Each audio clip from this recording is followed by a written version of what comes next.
नमस्कार, हम विवेकानंद पटेल और आप देख रहे हैं गंगाधारा न्यूज़ नेटवर्क। इस समय हम भभुआ के सरदार वल्लभ भाई पटेल कॉलेज में हैं। यहाँ पर इस समय देश में जो घटना घट रहा है यूजीसी पर, पूरे देश में हो हल्ला और विरोध प्रदर्शन हो रहा है। इसी क्रम में हम बात करना चाहेंगे, राजनीति विज्ञान के प्रोफेसर हैं। सर, पहले हम ये जानकारी चाहेंगे अपने दर्शकों के लिए कि यूजीसी क्या है।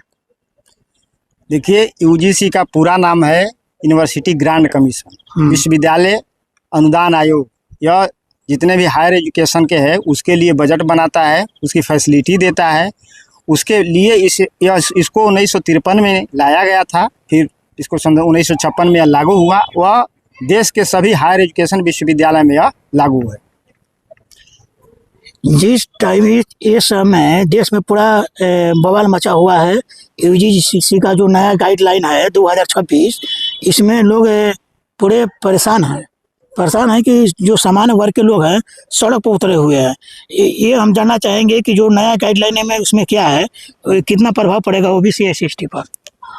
देखिए, बेसिकली ये सामान्य वर्ग के लोग उसमें नहीं है, ये अपर कास्ट के लोग जिसको स्वर्ण क्लास बोला जाता है। समान वर्ग में आप भी हैं, अगर समान श्रेणी के भरते हैं तब।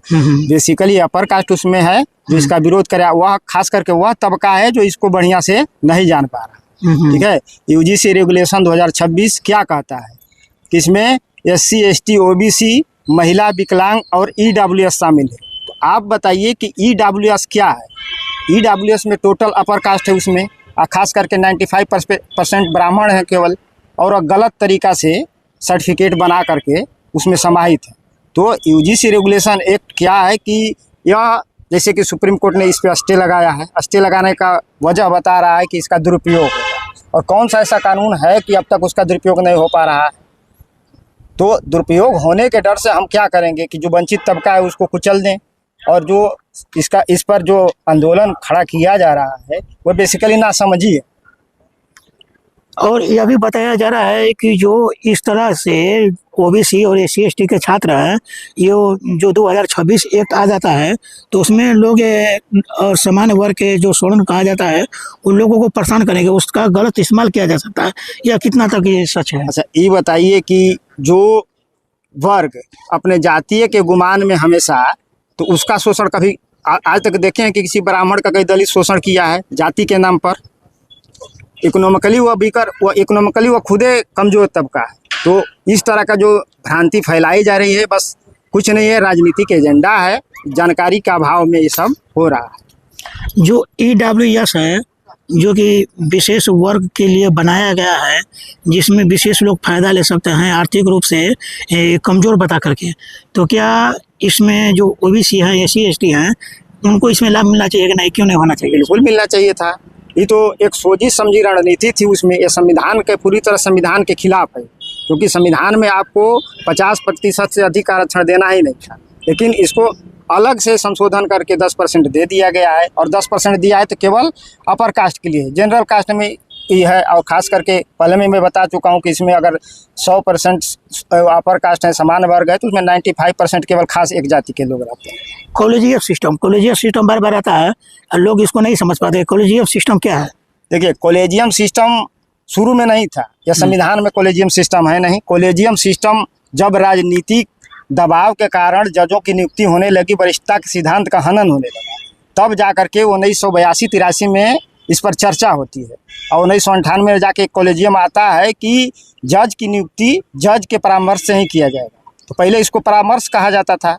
परामर्श का मतलब सहमति नहीं होती है, ठीक है। बाद में 1998 2000 के जाते जाते इस परामर्श को सहमति मान ली गई, और इसमें सुप्रीम कोर्ट के जो चीफ जस्टिस हैं वह प्रमुख हो गए। बिना उनके कोई भी जो रिट होता है फाइल नहीं होता है। अगर उसमें स्टे लगा देते हैं तो वो स्टे लग जाता है। इसका समाज में कितना प्रभाव रहता है? जो एससी एसटी वर्ग है, जो ओबीसी है, इसका कॉलेजियम सिस्टम पे कितना शिकार होता है? क्या प्रभाव रहता है? पूरा प्रभाव है कॉलेजियम सिस्टम में। कॉलेजियम सिस्टम में आप देख लीजिए कि हाई कोर्ट से लेकर सुप्रीम कोर्ट में कितने जज हैं एससी एससी ओबीसी के। 98% सुप्रीम कोर्ट में केवल एक खास जाति के हैं, और कॉलेजियम सिस्टम की वजह है। मेन कॉलेजियम सिस्टम अब बदलना चाहिए। अब जैसे जिस तरह से IAS PCS की एग्ज़ाम होता है उस तरह से उसमें एग्ज़ाम होना चाहिए। और माननीय प्रधानमंत्री की सरकार ने इसको लेकर के एक लाया था, लेकिन सुप्रीम कोर्ट के कुछ जजों ने इसको हटा दिया कि पूरी तरह से संविधान का उल्लंघन है। और एक है कि जिस तरह से 26 एक्ट आया है यूजीसी का, उसमें कहा गया है कि जाति भेदभाव के आधार पर, क्षेत्रवाद के आधार पर ये ओबीसी और एससी एसटी के छात्रों का शोषण किया जाता था। ये कितना सच है, कितना प्रभाव ये डाल रहा था पहले? बहुत दिनों के बाद एक इस तरह का नियम आया है। देखिए, एससी एसटी के लिए तो पहले से नियम था, 2012 ही से ही चलाया है कि एससी एसटी के लिए अगर इस तरह की होती है तो उसके लिए एक सेल बना था। लेकिन इसमें एक नया चीज़ जोड़ा है जिसमें ओबीसी है, ईडब्ल्यूएस है, विकलांग है, महिला भी है। तो यह उस तबका के लिए लाभ ही लाभ है जो कह रहे हैं, जो उनकी मानसिकता है कि हमेशा इसको दबाए रहें, शोषण करते रहें। खास करके उनकी मानसिकता यह है कि हम दोषी को इसका दुरुपयोग ना हो, बल्कि हम उसका दुरुपयोग करते रहेंगे और हमको बचना ही चाहिए। मतलब कि हमको कोई, अब इसका मतलब यह हुआ कि अब इससे दोषी बच नहीं पाएंगे, जो भी इसका दुरुपयोग करेंगे, चाहे जो भी शोषण करेंगे, इससे उनको डर है। इतने दिन तक तो वो उसका शोषण करते रहे, गलियाते रहे। अब आप ही बताइए कि अब तक प्रधानमंत्री जो हैं, प्रधानमंत्री थे, पापा जी थे, और जब यह संशोधन है उसमें जाति सूचक गाली दी रही, तरह तरह की गालियाँ दी जा रही है। तो अब गाली दे कौन रहा है? जिसका कोर वोटर है, जो लाभ ले रहा है। एक बार मान लीजिए गलती सलती सबसे होती है, तो अब संशोधन आया उनके पक्ष में, अब जान भी नहीं रहे ईडब्ल्यूएस में कौन है। ईडब्ल्यूएस में अधिकांश तो वही लोग हैं, तो उसके लिए भी आया है। तो कहाँ इसमें गलती है? एक चीज़ की, जो किसी भी कंपटीशन का तैयारी करते हैं लोग, उसमें जो ईडब्ल्यूएस है वह कितना प्रभाव डालता है? ये बहुत प्रभाव डालता है, बहुत। इकोनॉमिकली वीकर सेक्शन का मतलब है आर्थिक रूप से कमजोर लोगों के लिए। तो आर्थिक रूप से अगर व्यक्ति कमजोर है तो उस पर फीस में छूट दीजिए, जो फीस लगता है उसमें छूट दीजिए। आप मेरिट में कहाँ छूट दे रहे हैं? मेरिट में वैसा छूट देने कि एसटी से भी उसके नीचे का नंबर पर बन रहा है। एसटी से भी नीचे का नंबर जब आ रहा है, ओबीसी तो दूर की बात है, एसटी से नीचे का नंबर आप वहीं महाविद्यालय में देख लीजिए, एडमिशन होता है तो सबसे पीछे रहते हैं ईडब्ल्यूएस वाले लोग, उनका एडमिशन होता है। तो बहुत प्रभाव पड़ता है इसमें। और मान लीजिए कि अगर पूरे भारत में हमारे पास 45 विश्वविद्यालय हैं, 45 विश्वविद्यालय में केवल एक एससी का वीसी है, एक एसटी का वीसी है और 5 ओबीसी का वीसी है। बाकी जो है जनरल के ही वीसी। तो आप अनुमान लगा लीजिए कि कितना शोषण है, कितना पद पर कौन बैठा है अब तक। इस तरह से कि जिस तरह से प्रभाव डाल रहा है, और जो ईडब्ल्यूएस है वो कंपटीशन में कितना प्रभाव डालता है, कितना कट ऑफ है, कितना हम लोगों की जो जनसंख्या 90% है, लगभग ये इन लोगों का जनसंख्या कहा जाता है 10% है। 10% में 10% ईडब्ल्यूएस है, तो उसमें कितना प्रभाव डालता है, किस तरह से परेशान लोगों को करता है? पूरी तरह से प्रभाव ईडब्ल्यूएस डाल रहा है, मेरिट में भी और कंपटीशन में, पद में भी। आप देखिए कि अब जो नए पद निकल रहे हैं उसमें ईडब्ल्यूएस के लिए जनरल में अलग पद आता है। तो अलग पद जब आ रहा है तो उसी पद में उसको अलग से मिल रहा है, जो पद तो जनरल के लिए है ही है। इसके बाद 10% अलग से उनको लग रहा है, तो उनका तो इसी तरह से बढ़ोतरी हो गई है। और मेन संस्थान में, मीडिया में, सरकार में, शिक्षा सचिव, IAS PCS सब वही लोग हैं। आप अपनी बात लेकर जाएंगे तो कहाँ जाएंगे? इतना आंदोलन करने के बाद सुप्रीम कोर्ट में जो जज हैं, तो जज किस वर्ग के हैं? जज भी तो सामान्य वर्ग के हैं, अधिकांशतः सामान्य वर्ग के जज स्टे लगाए हैं। लेकिन स्टे लगाने के पश्चात यह नहीं है कि उसको, उस कानून को पूरी तरह से रद्द किया गया है। अब लिटमस टेस्ट है आपका, अब आपकी बारी है कि आप कितना सड़क पर उतरते हैं उसको लागू करवाने के लिए। अब SC ST OBC अर्थात 90% लोगों की बारी है कि अब कितने रोड पर आकर के, कितने रोड जाम करके उस आंदोलन को साकार करते हैं और जिसके नियम को लागू करवाते हैं।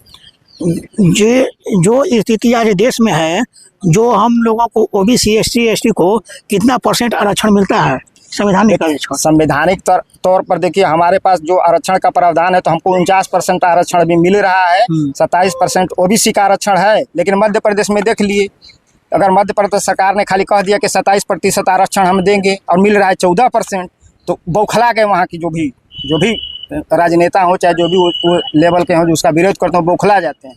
तो यह जो 27% आरक्षण उसका है और 15% SC का है, 7% ST का है, तो कुल मिलाकर 49% संविधान में प्रावधान था कि 49% अर्थात 50% से ज़्यादा आरक्षण नहीं होगा। लेकिन ये जो 10% EWS का आरक्षण है वो संविधान के खिलाफ है और इसको सुप्रीम कोर्ट ने रातों रात लागू किया। इस पर किसी तरह का कोई बयानबाजी नहीं हुई, किसी तरह का कोई प्रावधान नहीं हुआ, किसी तरह का कोई स्टे नहीं, कोई विचार, सीधा एकदम लागू कर दिया गया।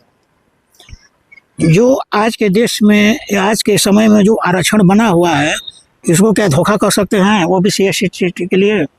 आरक्षण कभी धोखा थोड़ी होता है। कहने का मतलब मेरा क्वेश्चन ये था कि जितना जनसंख्या है, जितना अनुपात में जनसंख्या है और उनको एक आरक्षण मिला हुआ है, एक रिजर्वेशन मिला हुआ है, उसके अलावा जो EWS है 10% है, इधर 90%।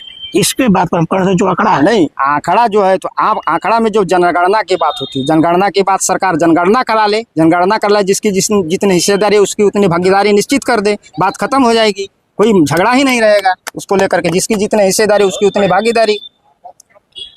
आप एक प्रोफेसर हैं, एक समाज का निर्माण करते हैं, जिस तरह से शिक्षा मिलेगी, इस समय स्थिति देश में जो बना हुआ है, इस पर लोगों को क्या बताना चाहेंगे?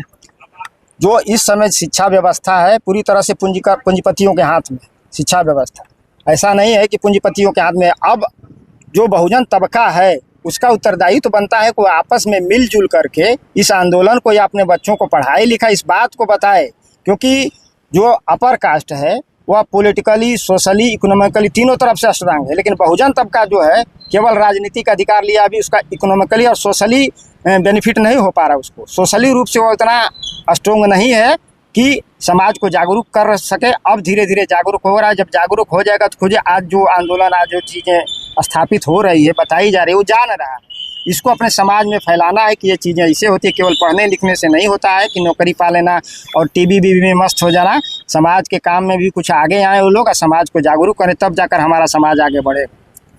जो 90% की बात हो रही है, जो एक बहुत बड़ी आबादी है, आज भी आधुनिक और विकसित भारत में कोई वैचारिक मतभेद, चाहे किस तरह से राजनीति समझ विचारधारा से अलग अलग लोग डिवाइड हैं, बट अलग है, इस पर क्या बताना चाहेंगे? देखिए, राजनीतिक या विचारधारात्मक रूप से व्यक्ति एक नहीं हो सकता है, लेकिन जो मुद्दे हैं, मुद्दे पर कम से कम एक हो जाना चाहिए। उनका मुद्दा सबके लाभ के लिए जो मुद्दा होता है उस पर तो कम से कम एक है।